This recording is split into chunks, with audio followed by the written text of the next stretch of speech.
Today we will talk about SHX, BlackRock, JPM, a bit more JPM, PayPal, and how XLM, XRP, and SHX all go back to the PayPal mafia. And I will expand more on ties between SHX, Coinbase, JPM, and then go even further into how BlackRock is tied into everything, and particularly around USDC and SHX and XLM. So that was a very complicated introduction, but this is a highly complicated topic, and I have tried hard to concentrate everything and condense it into as easily digestible explanation as I possibly can. So you are just going to have to bear with me a bit.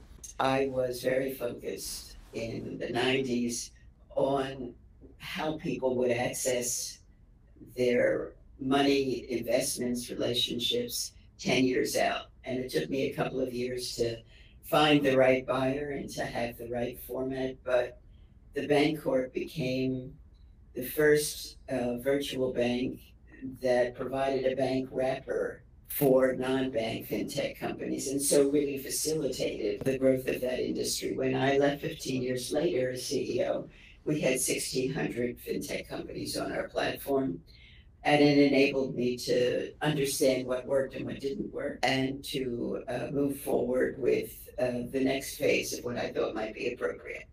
As I have touched on before, Bancorp is an early investor in SHX, and they are tied into FedNow and ACH payments.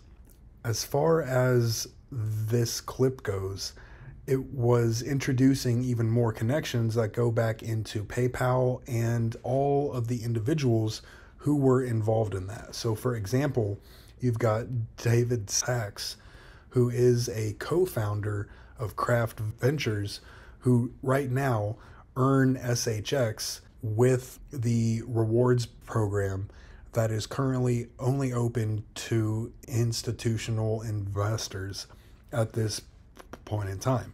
And they are also highly tied into a few of Elon's other companies. And if you look into who actually owns Bancorp, well, it points back to one of the primary institutions being BlackRock. It's also worth a note that Vanguard is also owned, at least in parts, by BlackRock as well. And I make that point to roll into everything else here. When you begin to work with SHX as an institutional client at this point in time, in the welcome email, it calls out IBM, XLM, Coinbase, JPM, and Chase. And if you look at who is involved in the Nacha Payments Innovation Alliance, you've got IBM, JPM, and SHX. I talk about the connections between crypto companies and projects and very large traditional companies and financial institutions and organizations. Well, the ACH Payments Innovation Alliance includes all of those. So you've got JPM, IBM, all of the 12 Federal Reserve banks, US Treasury, Wells Fargo, and a lot of others. And this clip right here explains how the Payments Innovation Alliance is much more than just being a member on paper. It's all about establishing deep connections with a bunch of very powerful people who are very high up in very powerful organizations. The alliance is actually very different from other industry groups. I think part of it is because it meets so frequently, multiple times a year. It's also a more intimate setting. So many other organizations that we're involved in are much larger, several hundred, 300, 400, 500 members. And so the amount of discussion and the networking, the real personal networking that we do is very different with here, where we get more intimate with the people we're meeting with, and you develop a relationship over the years with people. The vibe at the Alliance meetings is very collegial. It almost feels like mini reunions every time you come and see everyone. What I really like is I know almost everyone now at this point by name. I know where they work. I know their kids. It differs from an industry conference because it's so intimate. And here is a clip of Tammy explaining the partnership with USDC. Curious if you could talk about how you see USDC and that partnership going forward, and what that means for the business as you think about the future. Sure. I think that, as, we're in this stage between we're 1 foot in Web 2 and 1 foot in Web 3. And I really think that stablecoins are an easy way for consumers to kind of wrap their head around the Web3 ecosystem and cryptocurrencies. And so I just see it as another pay in or payout method to like an ever-changing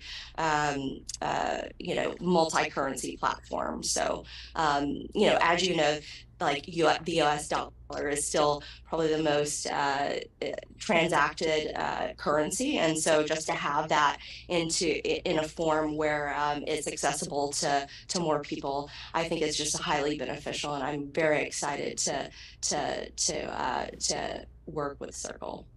The main comment I have on that is how uncomfortable of an answer that appeared to be.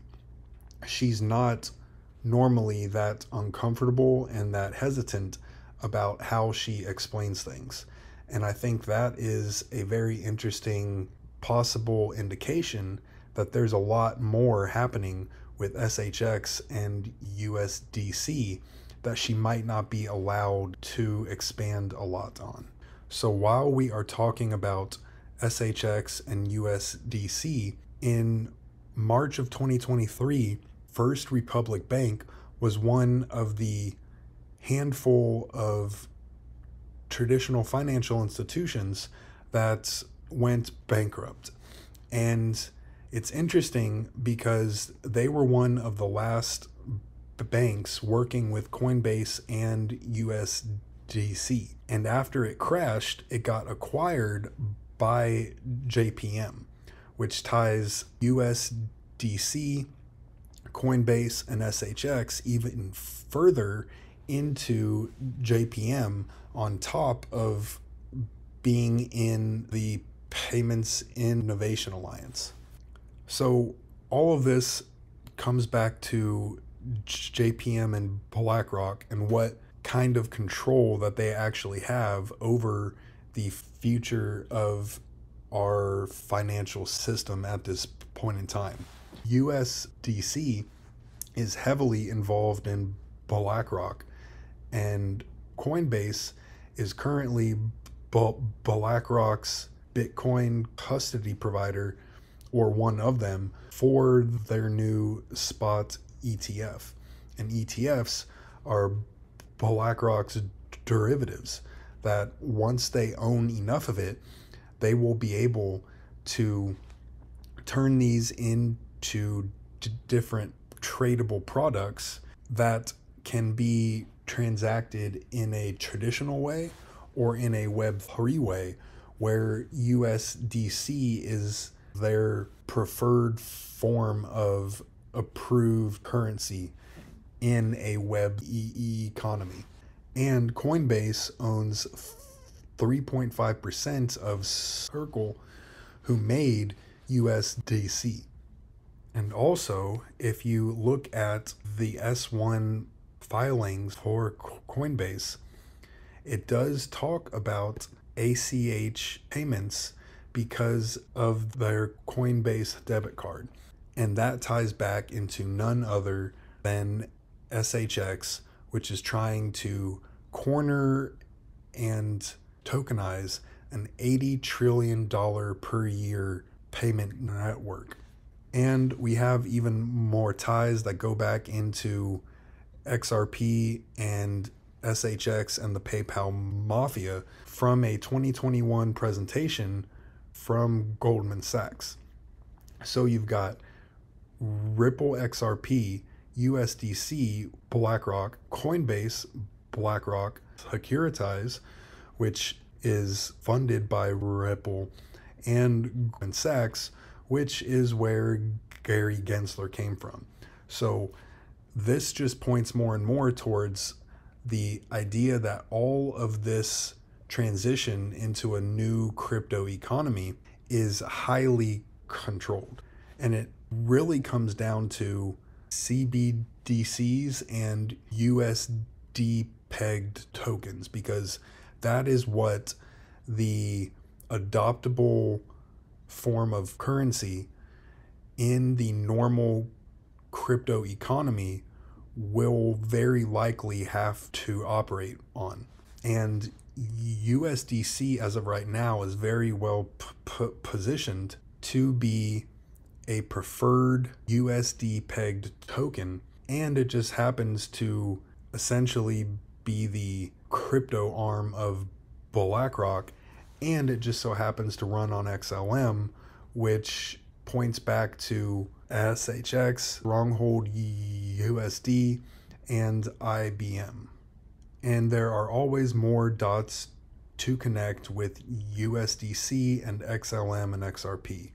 So when Circle creates USDC and appears to have partnered with one of the Federal Reserve banks because at least 5 of their employees ended up there. XLM is also highly involved in the World Economic Forum and is being chosen as one of the companies where the global financial system can be built upon. And it just so happens that the World Bank calls out SHX and Mojaloop, which is a Ripple product. One of the really interesting things about SHX that ties all of this together again is that they have been putting out a lot of posts and clips and content that is really talking about how they are concentrating on institutional partnerships. And I won't play this because it does have a song in the background, but it's explained that they have concentrated on bank partnerships, payment network partnerships, and merchant partnerships. And in a recent interview, Tammy was also quote unquote hypothetically talking about partnerships with large enterprises and governments that she can't currently talk about because of NDAs, on top of being involved in ACH payments and FedNow by way of Bancorp. And to just paint a picture of where this is actually headed and tying it into Coinbase again, this was a piece of the Coinbase earnings call where their CEO is talking about where things are actually headed with crypto. And he says that the financial system is officially adopting crypto primarily because of Bitcoin ETFs. And they are essentially partnered up with BlackRock in that. It's my opinion that SHX as a company might be positioning themselves to be a or the custodial provider for USDC that runs on XLM, which is what IBM WorldWire runs on. And it all goes back to IBM, JPM, BlackRock, Coinbase, and USDC.